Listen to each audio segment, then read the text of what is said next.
দাদা এই অ্যাড্রেসটা কথা বলতে পারবেন? আপনি একটা কাজ করুন, সোজা গিয়ে ডান দিকে চলে যান, তাহলেই পেয়ে যাবেন অ্যাড্রেসটা। Thank you.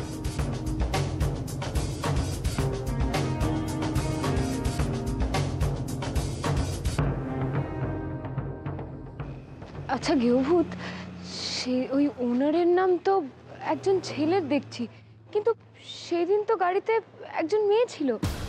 হয়তো ওনার মেয়েও হতে পারে। এখন এসব কথা রাখো, আগে খুঁজে দেখি।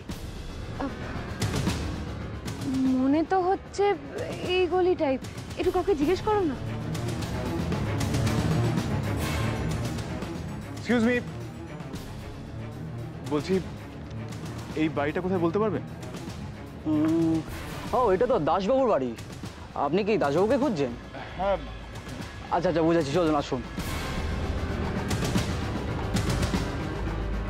এই তুই তো দাসবাবু। দাসবাবু, এই এনারা আপনাকে খুঁজছেন।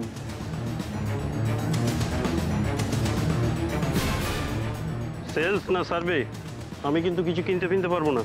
না না, আমরা আসলে একটা কটা ইনফরমেশন নিতে এসেছি। ইনফরমেশন? বলুন, প্রশ্নগুলো তাড়াতাড়ি করুন, আবার বাজারে দেরি হলে গিন্নি রেগে ফায়ার হবেন। আচ্ছা, এটা কি আপনার গাড়ির নাম্বার? গাড়ি নেই তো গাড়ির নাম্বার আসবে কোথা থেকে?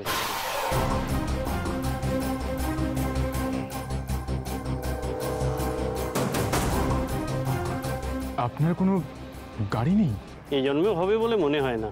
কিন্তু এই গাড়ির নাম্বারে তো আপনার নামে রেজিস্ট্রি করা। তা ভালো, গাড়ি না থাকতেই আমাকে গাড়ির মালিক বানিয়ে দিয়েছে। শুনুন, আমার কোনো কালে গাড়ি ছিল না, আমার বাপ ঠাকুরদারও নেই।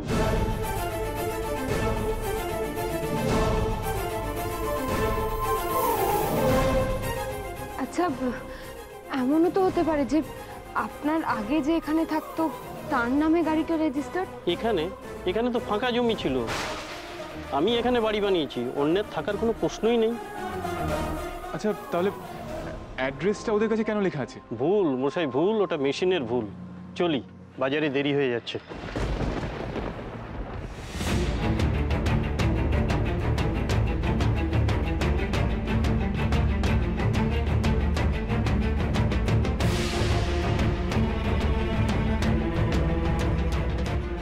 আচ্ছা গৃহভূত, ওরা কি আমাদের ভুল করে এই অ্যাড্রেসটা দিয়ে দিল? না বনি, ভুল করে নয়, ইচ্ছে করে। আমি বুঝতে পেরেছিলাম ঠিক এরকমই একটা কিছু হবে। তোমাকে এর জন্য বলছিলাম তুমি কাউকে বলো না। আমরা ওই অফিসে যাওয়ার আগেই কেউ একটা কলকাঠি নাড়িয়ে দিয়েছে। তুমি কি বলতে চাইছো ওদের তিনজনের মধ্যে কেউ? ওরা ছাড়া এই কথাটা কেউ জানতো বনি? কিন্তু কিন্তু ওরা তো আজ না, শুরু থেকেই এই লড়াই আমাদের পাশে থেকেছে। এমনও তো হতে পারে এদের পাশে থাকাটা লোক দেখানো। এই ধরো না, কচিদা, সোহম, অনিমেষ আঙ্কেল, এরা আমাদের পাশে আছে যাতে আমরা এতে সন্দেহ না করতে পারি, যাতে উল্টে আমরা সব প্ল্যান এদেরকে বলে দিতে পারি। দেখছো না এরা সব কিভাবে প্ল্যানগুলো জেনে যাচ্ছে, আর এইভাবে প্ল্যানগুলো জেনে যাচ্ছে বলে তো আমরা প্রতি মুহূর্তে হেরে যাচ্ছি। কিন্তু কিন্তু এত বড় বিশ্বাসঘাতকতা, এখন তো আমি হেরে যাওয়ার থেকে বেশি ভয় পাচ্ছি এই বিশ্বাস ভাঙাটাকে। কিন্তু কিন্তু কে এই বিশ্বাসঘাতক গৃহভূত? আমরা আমরা কি করে তাকে চিনব? এটাই তো মুশকিল, শিক্ষিত শয়তানকে ধরা অত সহজ নয়। কিন্তু কিন্তু আমি যতদিন না জানতে পারছি ততদিন এই সন্দেহ নিয়ে আমি বাঁচবো কি করে? আর যে নির্দোষ তার উপরে সন্দেহ করে তো আমরা নিজেরা অপরাধী হয়ে যাচ্ছি। প্লিজ গৃহভূত, প্লিজ তুমি তাড়াতাড়ি কিছু একটা করো, যাতে যাতে আমরা এই বিশ্বাসঘাতককে ট্রেস করতে পারি।